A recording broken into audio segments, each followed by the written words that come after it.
Okay, good morning, everybody. Thanks so much for being here and for joining us. This is Mélanie Gallon from UNHCR, the head of communications, and it's a really important conversation that we're having at this time. It's a staggering statistic. Between 2021 and 2022, the number of refugees around the world went from 27 million to 35 million. And the reason that's important is because it shows that the number of people who are being displaced, huge populations going from one country to another, that's only going to increase as a result of armed conflict, as a result of climate change, some of these conflicts that we've been covering in the news for the past several months, and also what we've been seeing as well in the news, those horrific pictures for the past couple of weeks.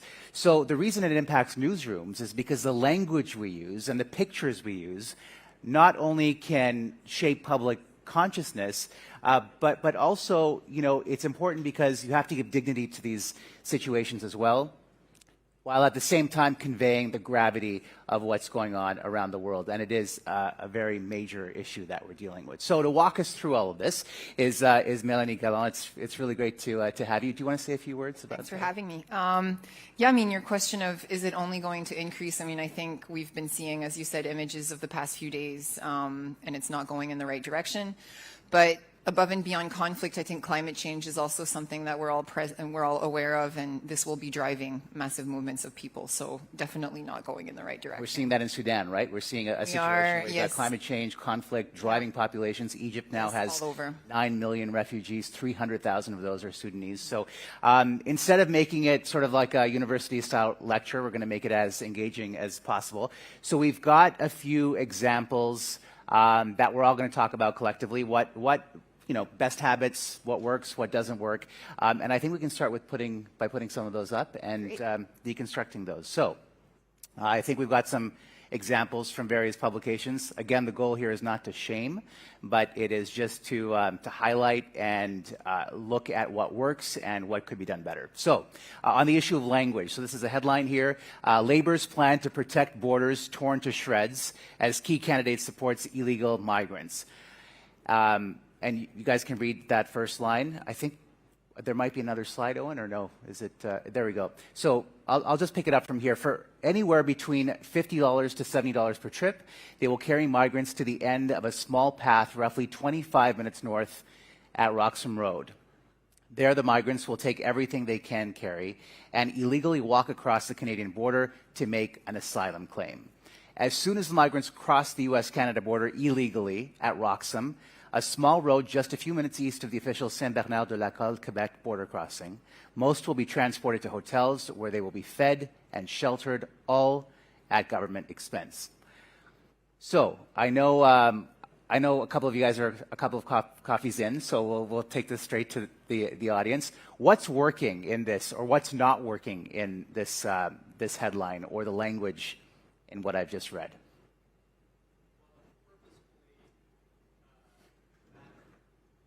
Sorry, Michael? Purposefully. And can you highlight a section of or some words that? Yeah. Okay. So let's see if we can go back to the headline of this piece. Thanks.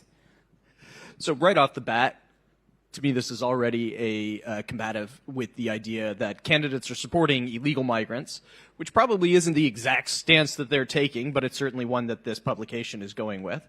And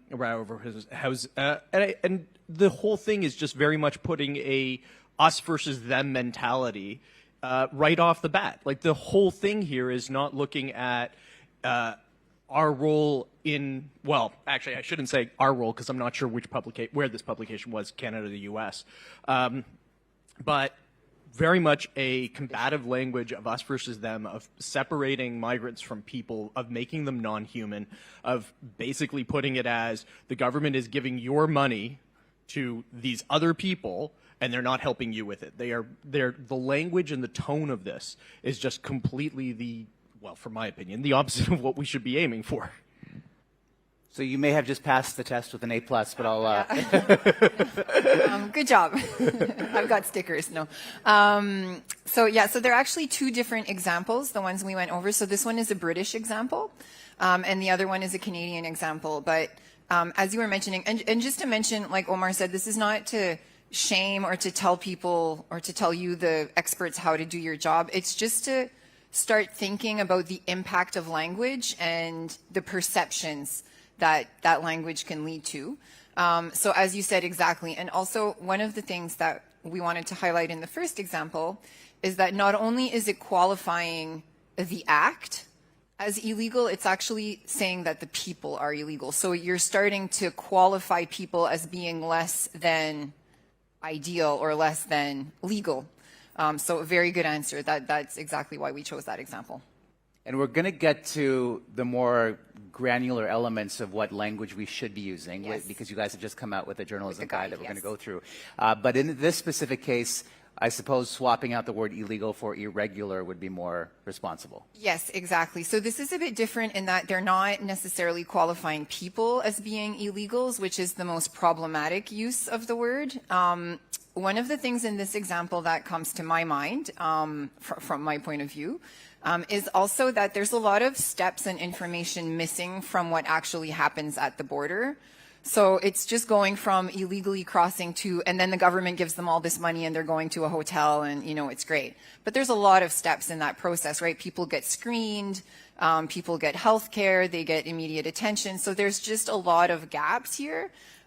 Without knowing if it was done purposefully or not, I think it's a bit leading the reader to think about about the issue in a certain way. That's not exactly what happens. Great. You're getting a free journalism guide after this, as is everybody else, so well done. Let's shift the slide and move on to our next example. I think we had a question. Oh, did we? Forgive me. Yeah, can we rewind back to the language? So there's, yeah, as you were saying, so much stuff is missing. Like, so who did they pay to get there? I mean, who the hell knows, right? Probably, you know, some agent, very questionable or whatever. And then it makes this assumption in the second paragraph that they crossed the border illegally at Roxham, a small road. Well, how? Did they go through the woods, side the road? Did they just walk on the road? I don't exactly. You know what? I'm sorry. I don't mean to criticize any network, but I will criticize all networks for the coverage of this story, because the Roxham thing, every time I see it covered, there's so much assumed. You assume, the networks assume we already know a lot about it. We don't, actually. And I mean, I don't know what goes on there. I used to live in Quebec, and I know that area, but it's like, how the hell does this happen? They're walking on the road? Like what? And then they're transported. So where they met, who's meeting them, who's transporting them. The implication is that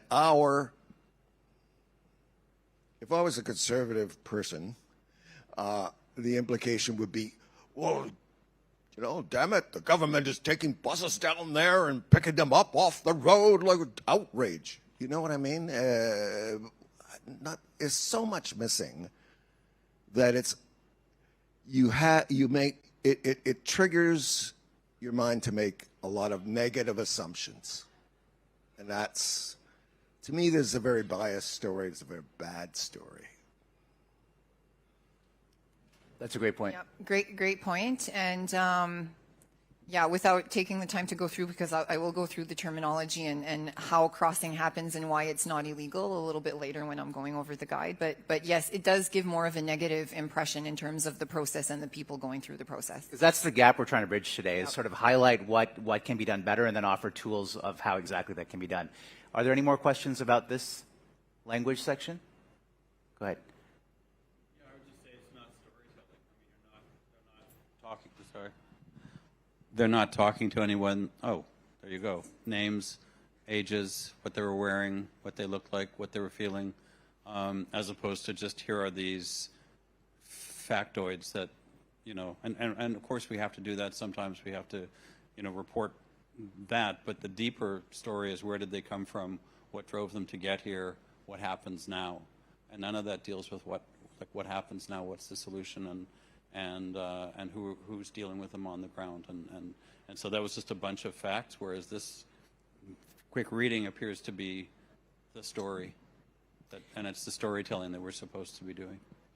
And so I think Scott makes an excellent point. I mean, to one extent, you want to humanize the story, but there are circumstances where it can be too much information, and too much information because it could threaten asylum claims, for example. So let's shift to this next part of the chat on privacy. One of those migrants is David Jesus Binto, 17, who arrived to Roxham Road in a taxi with another young man, Jesus Binto, wearing sneakers, jeans, and an old-looking windbreaker over a T-shirt, says he and his friend are from Venezuela. We heard about Roxham Road through word of mouth. We left Venezuela for economic reasons, he said in Spanish. What's working here, what's not working here? Yeah. So I think excellent point from the gentleman that segues right into this example. Definitely more storytelling, lots of information on the person, definitely humanizing the person.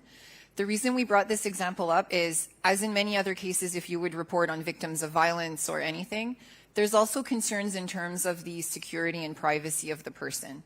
And that's very true in the case of asylum seekers, because an asylum seeker essentially is someone who has not yet been determined to be a refugee by the government.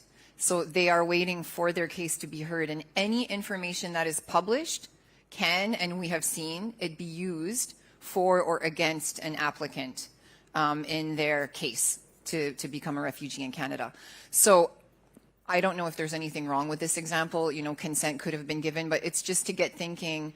So this person who says, for example, we left Venezuela for economic reasons, got here through word of mouth. It's possible that the person actually left because his house was burnt down and, you know, they threatened his family. People don't necessarily understand, or, you know, he might not necessarily understand the impact of what he's telling a reporter. He may not want to get into details and just wants to keep it very simple, like it was really hard to live, we had to leave. But this could be used against him when he then claims refugee status. So a judge or a lawyer could say, well, you left for economic reasons, that's actually not a grounds for refugee status in Canada. Of course, they will dig a bit deeper. They're not just going to use a headline from a newspaper. But it's just to be conscious that when speaking with someone who is an asylum seeker, to make sure that they understand how their interview will be used, that it could be put on social media in different channels, like just to make sure that they properly understand, especially in the case of this person who's a minor. So a 17-year-old is still considered a minor. So extra care would need to be taken in terms of getting consent and proper informed consent from a person. And from a journalist perspective, I mean, it's in our DNA to ask the 5 W's and the how, but it's also being cognizant of the fact that what is reported, how it's reported, can have an impact on the future of this individual who's obviously fleeing desperate circumstances. Yes. Does anybody else want to weigh in on this slide specifically? Okay. Don't get me wrong, we want journalists to tell stories of asylum seekers, refugees, and displaced persons. It's very important to give them a human face, to not just treat people like a bunch of numbers. But it's just to start thinking through some of the reasons why these people are perhaps particularly vulnerable in a situation. You mentioned the issue of consent. So if this individual had given consent, would all this information be okay, or are there certain elements that could be problematic? I mean, I don't have a black or white answer, right? It's, of course, if the person gave consent, that would be the number one. And I mean, I'm not telling you anything that you don't already know in all of your reporting, right? Not just with refugees or asylum seekers. In this particular example, if the person is applying for refugee status, which I assume they are because they crossed at Roxham Road in this example, economic reasons are not grounds for refugee status. So this could, in fact, it's a very pertinent example where this could be used against the person. Now, there would be other conversations, you know, this person would have a lawyer, or there would be other facts. So it could be that this is just one element of many that would be used in a hearing at the Immigration and Refugee Board.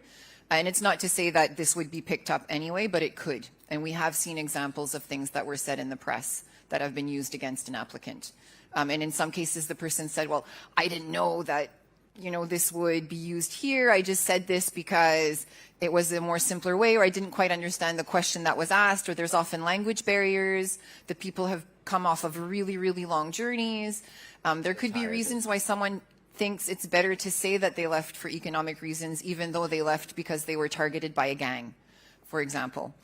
So this is a very pertinent example where economic reasons is not a grounds for refugee status. So this person would have been turned down for refugee status based on just this information. All right, important to be mindful of that. Let's move forward.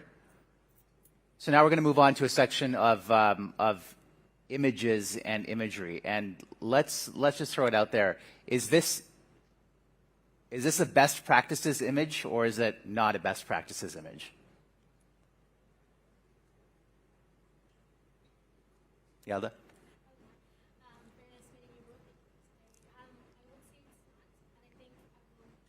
Sorry, can you just start again? Good morning, everybody. Yes.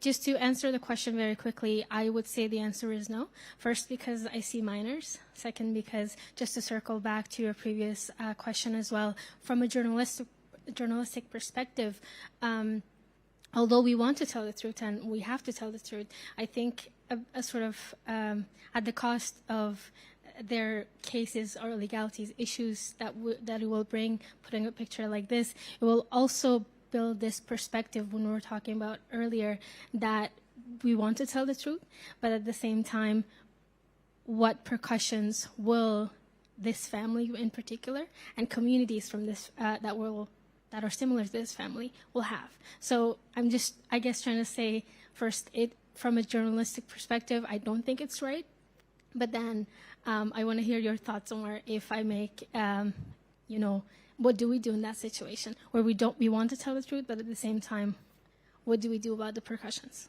So your question, Yelda, is the same question that I asked Melanie, and it's great that we're talking about this, because I don't think that there is a black and white answer, right? You obviously want to come up with a powerful picture and image, because that's what's going to force people to care and take stock of what's happening.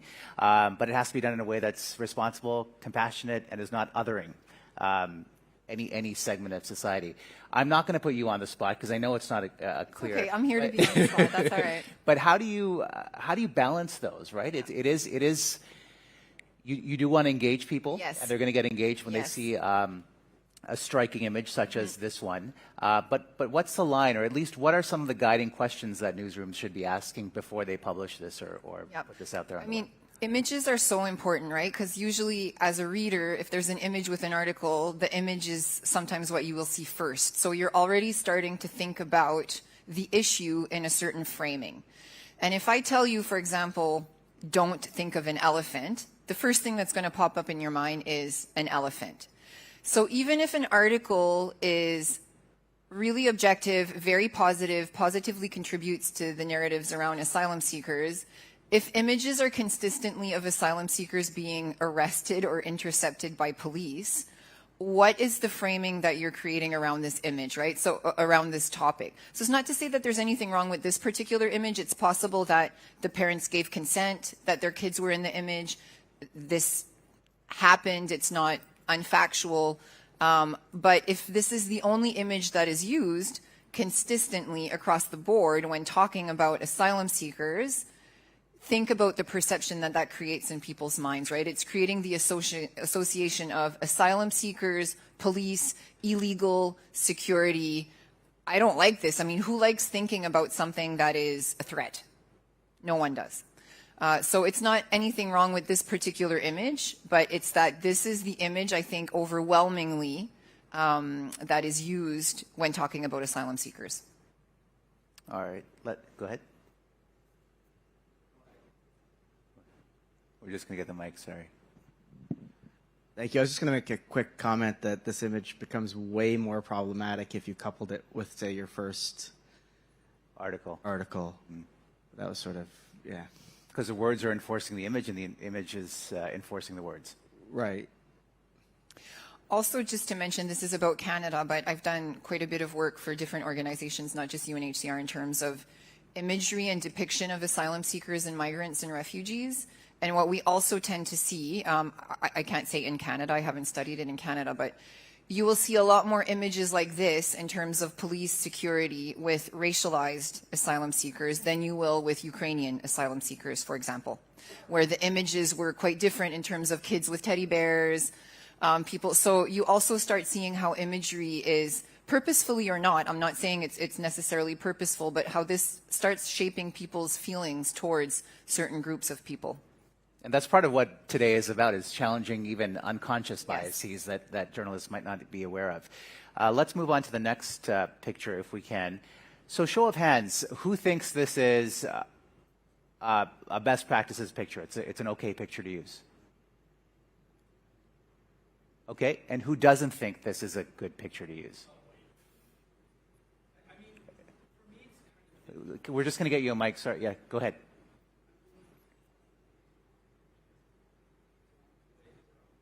Nope. Oh, is it not working? Okay, this one works. I kind of hesitated a bit too quickly, but I mean, I guess the general kind of question that I have is, like, is this more, like, how many assumptions does this really leave the reader, really, and how can you really judge? Because there's so many photos within journalism that readers are going to see, and they're already going to make an assumption of what the headline is going to be about, what the story is going to be about. So I guess my question would then be is, how would you, as a journalist, use certain images that kind of create this dynamic within the story and kind of reflect it near perfectly without having the reader to make too many assumptions of what that story is going to be about? Yeah, that's a very good, sorry, was someone else? I was just looking for hands, but go ahead. No, very good point. And I think it's normal for this image to be a little bit like, I don't know, maybe not, because it's definitely an improvement on the first image. If these people, for security reasons, don't want to be identified, there's no faces. So already there, if that's a concern, this is a good way to tell the story without putting people at risk. What I like is it also shows the kids have agency. I mean, there's love there. They're holding their hands. It shows humanity. They're not being intercepted by the police, though it does seem obvious that they're in some sort of a border crossing area. So I would say there's definitely elements that have been improved in this story in terms of showing another side of the story. And if this were coupled with more images, for example, of asylum-seeking families when they're settled in an apartment in Montreal or somewhere else, then I think we would start seeing more of a balanced narrative showing, you know, different parts of this story that's not just about crossing the border and being arrested by the RCMP. And Melanie, I think that's a good point. I mean, we're looking at these pictures in an isolated setting, not in terms of the totality of the coverage. So we're sort of lacking that context. But this is just a useful exercise to get the conversation going. Anybody else who wants to weigh in on this picture? Oh, I think we have it. Go ahead. I think for me, one of the things I like about it is the fact that it focuses more, in my opinion, on the humanity of the people. This is a relatable image to a certain extent, but it's also an understandable image of being, you know, throwing everything that you have on your back, in your bags, and carrying that to the point that you made as well, showing the compassion with the children holding hands. There is something more human about it, and I think that has the opportunity for, when we show these types of images, to, again, lessen that othering that we tend to see in the headlines that we previously saw. So for me, this is a strong image that I think aids a story overall. Yep. Great. Go ahead. We're just going to wait for the mic. Just in front of you, Owen, there's... I'm just thinking about some of the words in the last text that talked about he crossed from Venezuela, his sports jacket was ratty. It was, you know what I mean? Like, it created that image of that. And I feel like for this family, this is a big day. This is a huge day, potentially a new life. They're wearing their matching shirts. They're proud. Like, I don't know, it just gives you a different perception of what this day is about for this family. And it'd be very different for somebody else, but I just appreciated that there's like a little bit of pride in there, right? Mm-hmm. That's how you dress your kids up if it's going to be a big day. They're going to be in their good stuff. So. This is the start of their new life in a new country, so there's absolutely that aspect to it as well. couple more. We're just going to go behind you, Scott, and then we'll come back to you. Go ahead.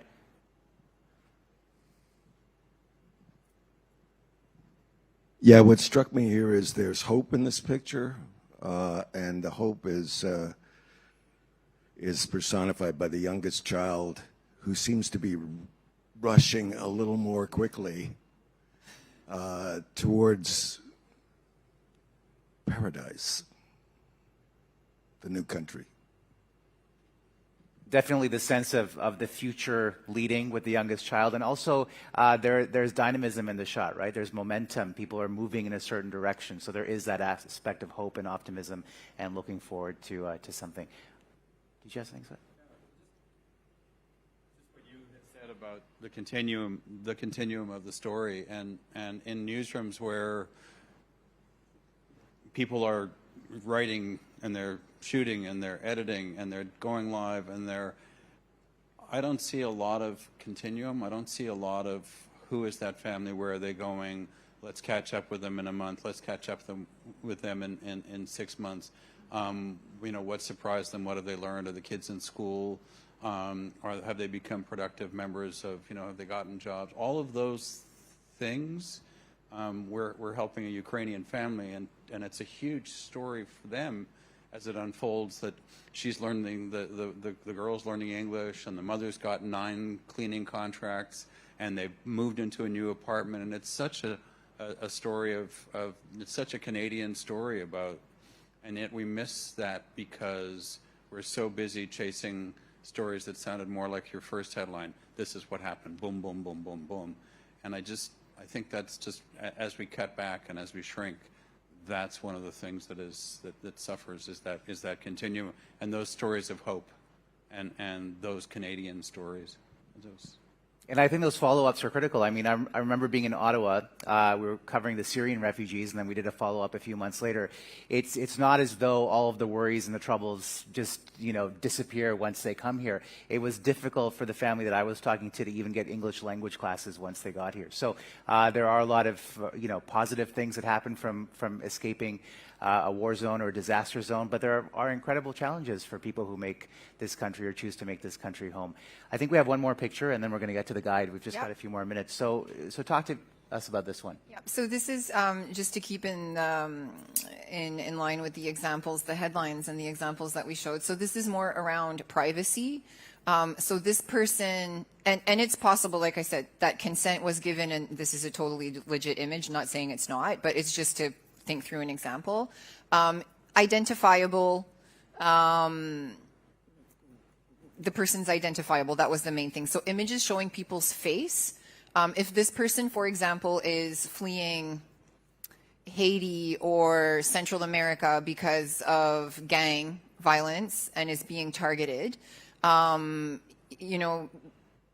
showing his face in a photo could be problematic. And we've had instances of that in Canada as well. Or it could be more dangerous for his family who's left behind, which is often what people will tell us. So it's just a reminder to be sure, especially if people are identifiable in photos, to make sure that consent is given, and also to make sure that they understand that with social media and with platforms, it doesn't mean that their image is only going to be used this one time in this local paper. And that's something that, many refugees and asylum seekers understand and are media savvy, but making that assumption can be problematic.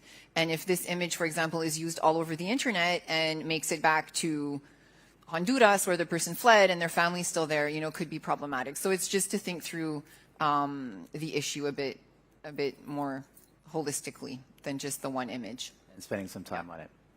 Okay, let's move on to the journalism guide, which is okay, great. The checklist. And this is literally hot off the press. It's hot off the press. I got here late a little bit yesterday because I had a problem with the printer. So it is hot off the press, let me tell you. A little bit hotter than we would have liked. But it got done and it's here. This is divided into multiple sections. I'm mindful of the time. We don't have to go over all of the sections. We can go through this. I'll stop after each section. If anybody has questions, feel free to jump in. We'll try to get to as many questions as we can. So. Okay. You lead. What's the checklist? So, as I mentioned, this is in no way, we have immense respect for what journalists are doing, and I know that you operate in a very tough and increasingly tougher environment. So this is in no way meant to preach or to say that we have all the answers, but it is a guide with some helpful information, terminology, without having a lot of legalese, just enough to make sure that if you need a handy reference to, well, should I call this person a migrant or a refugee or an asylum seeker, that it's in one place. And of course, you can always contact us as well. We're happy to give background briefings. It doesn't need to be me. It can be a colleague. We have legal experts.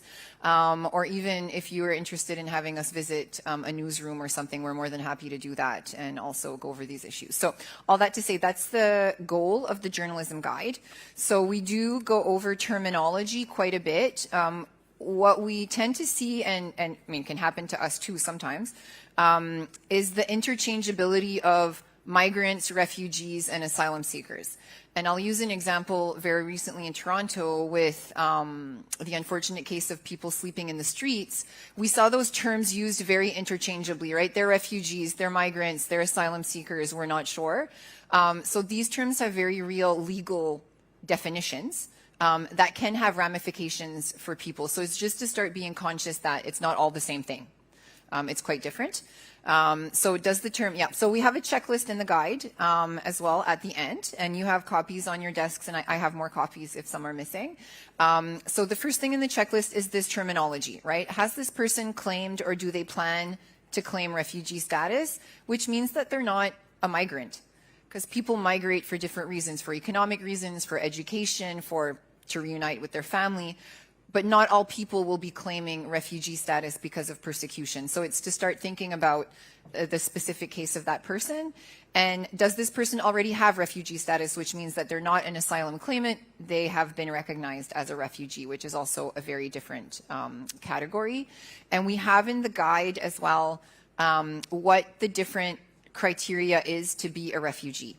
So that's also interesting just to better understand what does it mean to be recognized as a refugee in Canada. When you observe some of the reporting, is that the major issue that you found, is people seem to be conflating? Yes, that's one of the major issues, not just in Canada, this is across the board. And it's not to say that I don't understand it, because also to the public, sometimes this terminology can get confusing or maybe doesn't matter. I think it's not a blanket one-size-fits-all approach. When you're referring to a group of people, it could be that saying migrants is fine.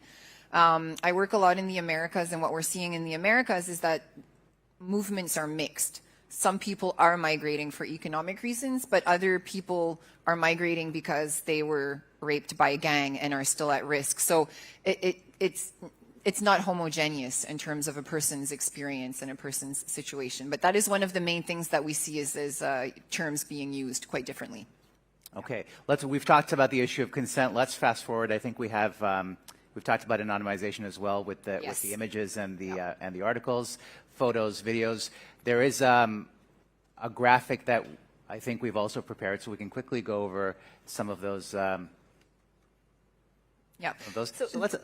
This is one that we didn't quite. Yeah, discuss. So let's go back one if we can, because I think this is an important part of the conversation as well. So this point is not to put the responsibility on a reporter for having to arrange psychosocial care for an asylum seeker. But in the very same way that you would take extra care, I would imagine, in interviewing a rape survivor or a victim of gender-based violence or a victim of torture, many refugees and asylum seekers are that. You know, they are victims of rape, they are victims of torture, they are victims of persecution because of their sexual orientation or because of their political views or because they're part of an ethnic or a religious minority. I just basically went over the grounds of refugee criteria. So it's just to be conscious that your interview with this person could make them relive traumatic events in their mind. So to be conscious that most of the time asylum seekers are people who've gone through quite traumatic experiences. So to be conscious of that. Also, to be conscious of the potential trauma that it can have on the person doing the interview. So to make sure that you're prepared if you're interviewing a woman who's fled El Salvador and is a victim of gang rape by a gang, are you prepared for that story that she's going to tell? So it's also thinking through the impact that this has on everyone's emotional health and well-being, because they're very traumatic experiences, very serious subject matter that comes up. Let's open it up to the floor now. I'm just curious if any of you have had a situation over the past little while where you have debated a certain image or a certain use of language in the past couple of weeks, the past few months, and how you have dealt with that in your newsrooms. Or if you're a student, how you've dealt with it in your classes. Liz? One of the things you were talking about before in terms of privacy and when these pictures go right across the internet, what do you suggest? Because a lot of people stock, like not stock, but archive photos or archive pictures. And to me, are there any guidelines where it comes to that, without necessarily updating that story, but just use it as a general refugee shot or a general Roxham Road shot? Are there any guidelines where that's concerned? Yeah, that's a really good question. And in fact, it's something we struggle with as well with our own database of images, like within UNHCR, and I know other organizations as well. I'll give you an example. When the Taliban took over Afghanistan in 2000 and, sorry, I was going to say 11, I think. I want to be younger. 2000, yeah, the recent takeover. We had to go through our own images because we were contacted by a lot of women and girls who no longer wanted their images used in our materials because they felt that they were at renewed risk because of the recent political events. So it's something that we struggle with as well. I think definitely if you get a request from someone saying that they would no longer want you to use their image, we would say that consent can be withdrawn at any point if it's a security risk for that person.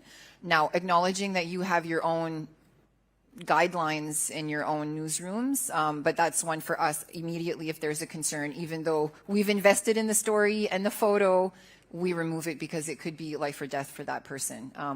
It's quite possible. In terms of a guideline of reviewing photos, I would say it's always good to review older photos to make sure that it's still consistent with what's happening and to ask the question. But it's tough, right? You may not know that this photo puts a person at risk. So I guess if you're still in contact with a person and would believe that perhaps this person has had to move because of a security concern, then maybe using their photo as a stock image is not the best idea. But it's a very good question, and I think not an easy one to do in a systematic way. Because it's tough to do the follow up after once you're out there. So you may not, and it's the same for us. I mean, we don't keep track of every single person. It's easier for us in some ways because we continue working in that region and maybe in touch with the person, but sometimes you won't know. And then for that real-time risk or threat, one of the things that we've done in the past is geo-block a certain story for that country, right? So accessing that story for that country is not possible precisely because of the risk that the people may face who are part of that story. I think we have time for a couple more, and I've got one right here. We'll come back to you next. Sorry. Thanks.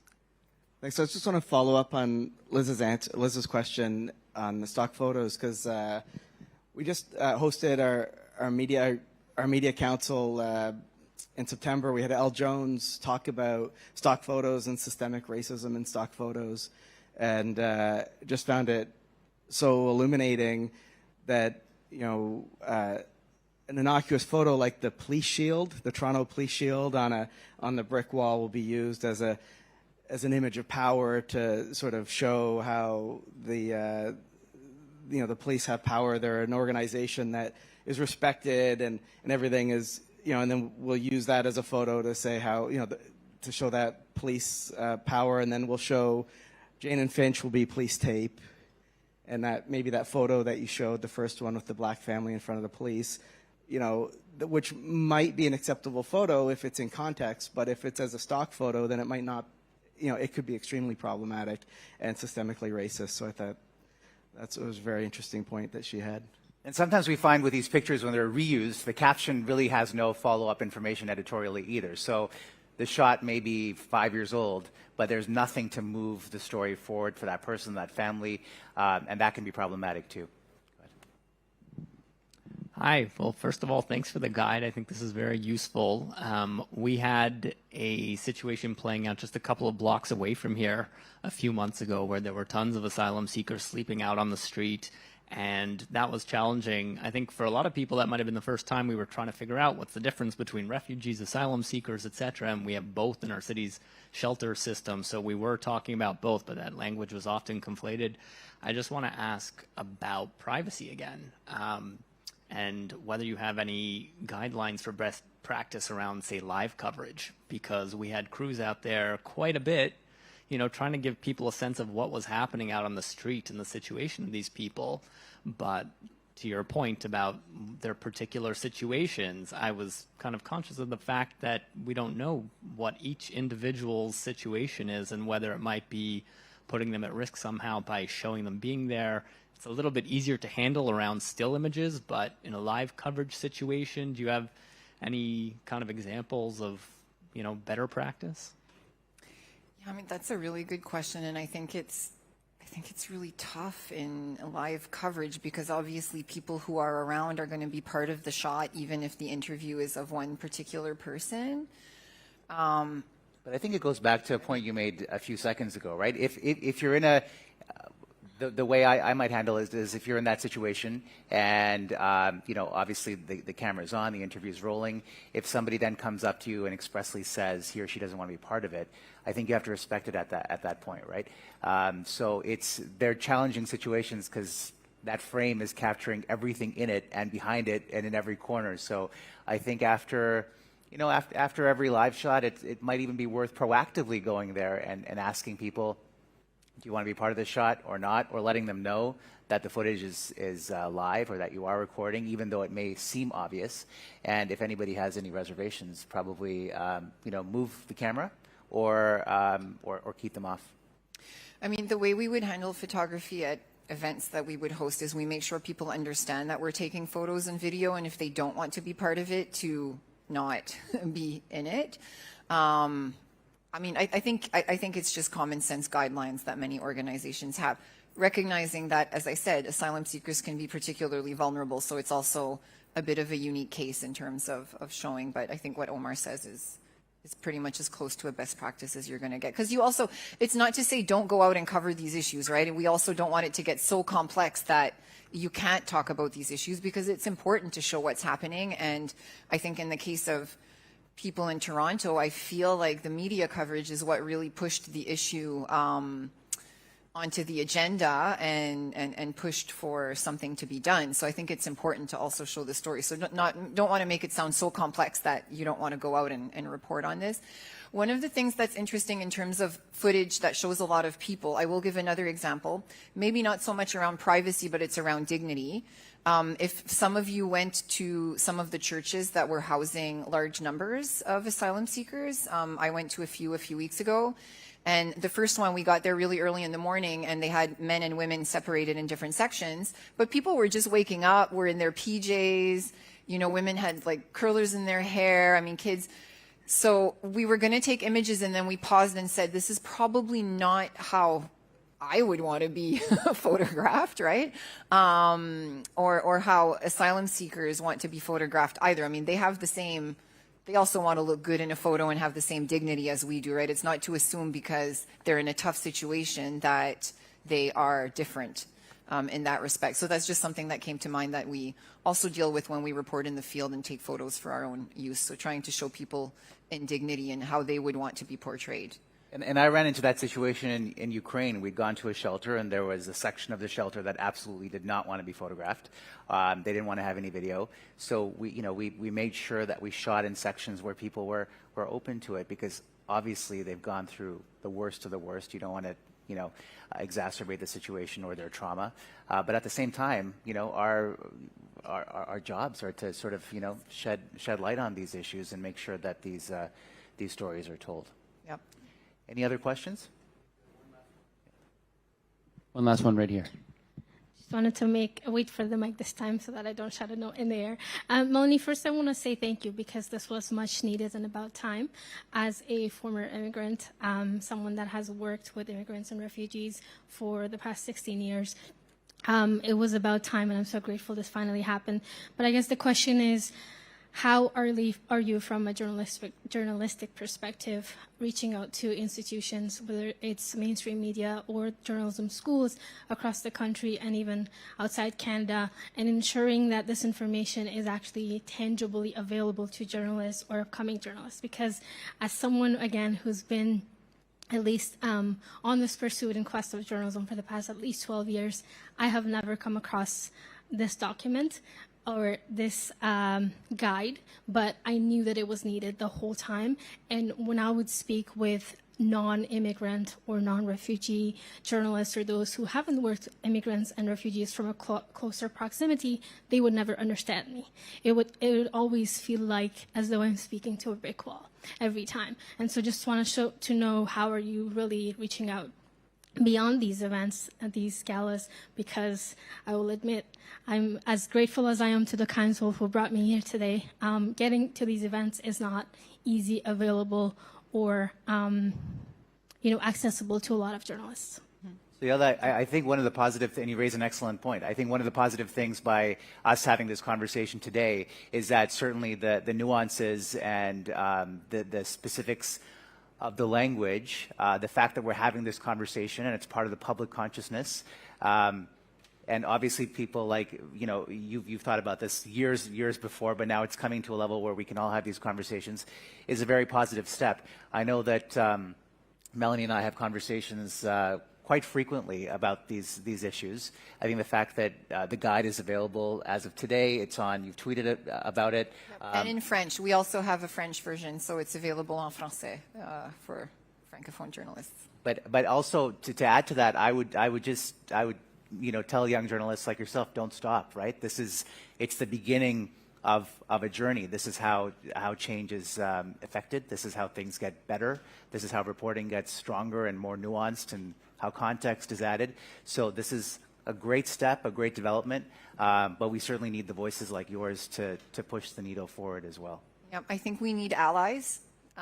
So talk about it, share, write an article about it. It doesn't have to mention UNHCR. It's not about getting coverage from my organization, but we are available to go to newsrooms, universities. If there's, I think we have plans to go to UBC next year. I think we're hoping to do something at Metropolitan University here and a few universities in Montreal, but we're very open to send someone, myself or someone from my team, and partner with a host to talk about the guide.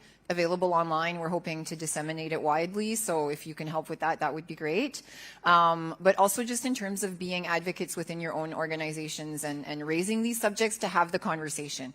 I think if the conversation is had and people start thinking about it, that's a win for us, right? It's not to be dogmatic in terms of it's always like this or like that, because they're complex issues that are not black or white, but I think having the conversation is really important. We're hoping to get some of this into the Canadian Press Style Book next year, so terminology or something around that. And if I can mention just one last thing, I just had a retreat with my staff, and we had someone from Abacus Data come in to do a presentation on how they're seeing public opinion in Canada shape up, and it's not rosy. It's a little grim. On this issue? On this issue particularly, but just in general. And we know that when issues like cost of living, housing, healthcare go up in terms of concerns for populations, support for immigration, refugees, and diversity tend to go down. We see this everywhere. This is not just a Canadian thing.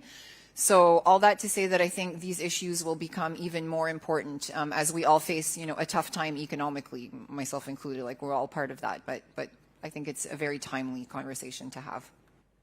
Does that answer your question, Yelda? It does, to an extent. Again, I'm going to be blunt, but I think I want to focus on UNHCR. Yes. Very humongous organization, and I would say one of the greatest allies who brings power to immigrants and refugees and asylum seekers.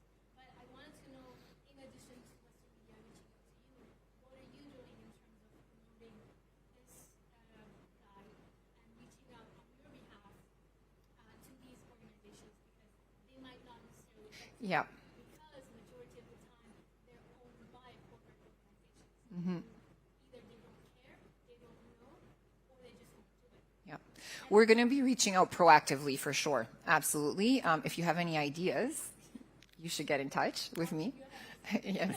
But we'll be reaching out proactively for sure, and including to media outlets who might not be aligned on these issues with us. I think we also want to engage, a variety of stakeholders around this conversation. So we'll definitely be looking to do it proactively as well. And that just leads me to my second thing. Like, we're available in Canada. We have representation here. We're also present in 136 countries around the world. And I know a lot of media outlets are facing cuts, especially in terms of your presence and coverage internationally. And we also support journalists in getting out to the field, covering international issues. So we have a dual mandate. We do refugee and asylum seeker issues in Canada, but of course we also talk about forced displacement across the board internationally. So so don't hesitate to reach out if ever you want some support or connections in terms of covering a story internationally as well. All right. I think we're going to leave it there. Thank you so much, Melanie, for being here. Thank you for for the having me. conversation. Thank you. You're here, so if anybody has any more questions, feel free. And the guide is also, I'm not sure. There's some on your tables. I have more Okay. copies if copies are missing, and it's available online for download. Or if you want me to ship copies, I can also ship copies anywhere in Canada. That's a really good point. Thank you, Melanie and Omar, for this this very, very interesting and important discussion. We would put the link on RTDNA on our website and also promote that and so that it's available there as a guide as well. And I think that's one of the ways that we can get the message out.